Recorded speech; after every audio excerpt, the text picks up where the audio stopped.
So I want to talk about trust and everything you just said about scratching the surface. You've just scratched the surface of the vortex. And there's so much there.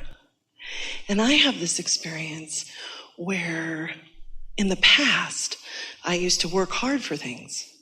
And more recently, I just stopped and went, I don't need to work hard. It's there. And I am in a place of trust, and I go to the void. And I trust, and I trust, and I work on trust. What do you mean by the void? The void is the place for me where there's all possibility. All right. Quiet place, but it's not a void. No, it's okay. It's a quiet place. But the void has a lot of energy for me, the way I interpret it. Well, because it has a lot of momentum because there's no resistance. Okay. So then I'm living in my life, and there's things that happen, and I think I need to be intentional to channel. And then the voice inside me says, no, relax. Well, here's the thing, and this is a very good point in the seminar to have this conversation. How do you know when to pour on the juice, which is what intentionality is? Being intentional is focusing, and focusing will increase momentum. So you just got to be wise about it. Don't increase momentum when you're focused upon something unwanted, but do increase momentum when you're focused upon something wanted. But most people think that being intentional just means focus on whatever it is. So they weigh the pros and the cons and the pluses and the minuses, and they think that's intentional because they're really trying to think through it. They're trying to think their way out of it. And that's when we say, you can't get there from there because you're contradicting this thought with this thought and this thought with this thought and this thought. So that's why you want to go to that quiet place where you stop that silliness. And when you go to that quiet place, then who you really are and what you really want and what the strongest vibrational current of you then can be realized by you. And I trust then that what comes then. Trust is an interesting thing because trust or faith, this is our definition of trust. It's easy to believe what you're looking at. It happened. There's a car in my garage. I believe that. There's a chair that I'm sitting on. I believe that. I'm using my physical senses to interpret things, and I can see it, therefore I believe it. Wayne Dyer's book, Believe It and Then You'll See It, because most people are saying, I'll believe it when I see it. And he said, believe it and then you'll see it. And it's easy to see it and then believe it, but to believe it and then see it, that requires some trust. But we don't want you to trust for no reason. We want you to trust because you've got tools that are giving you reason to trust. We're asking you to trust that the manifestation will come because you can feel the clarity in the moment. We're not asking you to base your trust on nothing. We're asking you to align to the energy and feel it. It's easy to trust when you start being willing to let trust be applied to what you're ready to receive.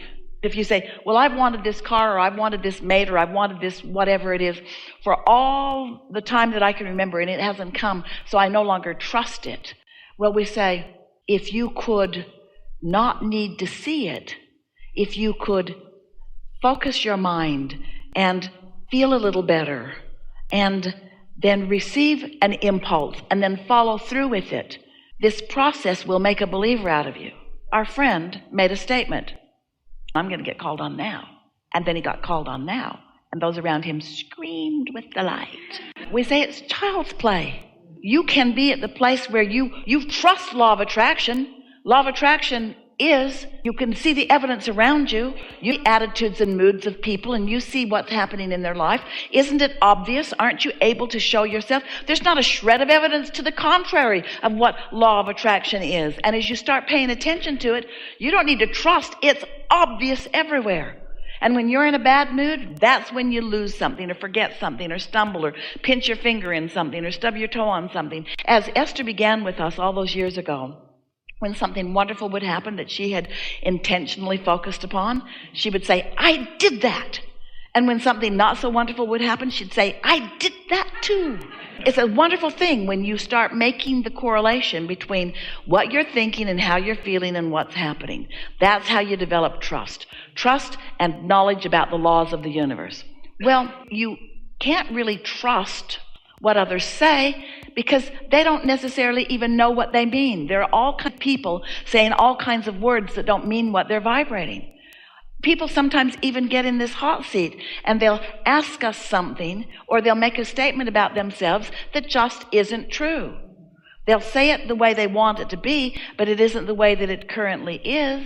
And it's better to say it as you want it to be rather than it currently is, really, in terms of being optimistic. But you can't just be optimistic with your words. You've got to feel optimism.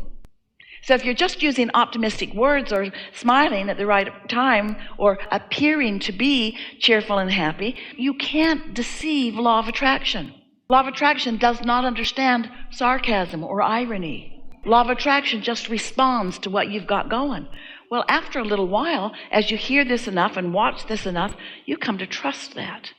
So once you start meditating and you feel an impulse, and you know you did because your mind was quiet and blank, and then an idea came, you received it, and if you had then the following of an emotional response to it, which is just taking the thought and translating it further, and then you followed the path of that and saw evidence of your idea, that's how you come to believe.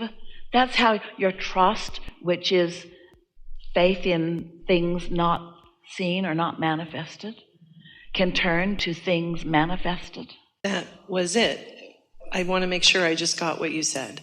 So there was a word that you said earlier, clarity. And I know clarity is something that I have felt a lot of in my life. And I've helped a lot of other people find clarity. Delicious feeling, isn't it? It because is. Think about clarity. Clarity is your emotional interpretation of the absence of resistance. So your thoughts aren't jumbled. You've got clarity. You're not saying, well, maybe this, I like that, but then, in confusion, there's no clarity, which means there's no alignment in confusion either. But there's alignment in clarity. Clarity is the emotional indicator of alignment. Just like appreciation is the emotional indicator of alignment. Just like love is the emotional indicator of alignment. And when I go to my original question to you about trust, when I go to the place of meditation, when I've allowed myself to let go of the mental focus that I believe in the past has brought me clarity, it all seems so unclear. This is what you're looking for. What you're saying is, I've thought my way to clarity. And you certainly can get into alignment and then follow a train of thought, and you can think your way to clarity. But you can't think your way to clarity from confusion, because the more you think, the more confusing it gets. Yeah, and I don't want to do that. And so the sales job that we've been doing is quiet your mind, let it all ratchet down, and then focus there until the momentum becomes clarity. Because the first impulse, let's talk about this. Because you've been meditating, some of you a lot, so let's have this discussion with you. When Esther quiets her mind and comes into alignment with who we are, we offer every time the same words. We're extremely pleased that you're here. Are you knowing what you are wanting? As Esther comes into full vibrational focus with who we are. And then every time, have you noticed? She hits the ground running. She comes into almost instant and immediate clarity. But if Esther's got something that she's worried about and been working on, or something's going wrong, and she's trying to think her way out of it, and she's saying, well, that didn't work, and I don't know why that didn't work, and that shouldn't have happened that way, and maybe we should do something different, it just gets worse and worse as she pokes around in it from that place of confusion. And so we're just saying that if we were standing in your physical shoes and anything really mattered, we'd meditate ourselves down to no thought, we'd stay there until we start getting some inklings of alignment, and then we'd stay there long enough that we allow that early stage, which certainly isn't clarity, but it might feel like love, turns into a faster momentum.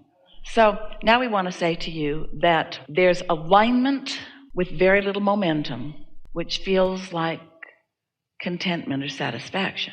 And there's alignment with more momentum that feels like knock your socks off enthusiasm or passion. And so we're talking about alignment that is sustained enough to allow the law of the universe, the law of attraction, to respond to that vibration. And what slows it down almost always, what always slows it down is a thought and then a contradicted thought, and then a thought and a contradicted thought. You can hold yourself in a place of no motion for long periods of time. So what did you derive from that? For my personal interpretation of my current state is that... Which is going to be good, because your current state is one of alignment. So we just want to hear back what you heard. What I took for me is that... Good words. The initial inspiration that I feel when I'm in meditation and allowing to come up, that feels like it's not clear, that if I stay with it longer... It's not clear, it just doesn't have as much momentum as you're used to. Yes, exactly. I'm used to momentum in a way that I have learned it, and I'm now doing things differently. And many of you are used to what you're calling momentum, we're calling sprinkled with resistance. And that's why you often would prefer a negative thought to no thought, because you are misinterpreting the contradiction. It's like, this feels meatier because there's more going on, there's more action involved in it. But you'll get the hang of it. In other words, once you meditate yourself into this understanding of this and you allow yourself to receive it and apply it, you've already elicited it by your contribution to your vortex. You've already asked for it. So you have elicited it, but now you will allow yourself to experience the benefit of the leverage of the energy that creates worlds. There's a leverage in alignment that is unspeakable, a leverage in alignment that you can witness and often cannot find words to. There's a cooperation in this alignment that is incomprehensible. There is a structure and an order to things. It brings order from chaos. The chaos was necessary to create the desire, and then the alignment brings order to it, which is the clarity and the intentionality that you are describing. Delicious. Thank you. Yeah.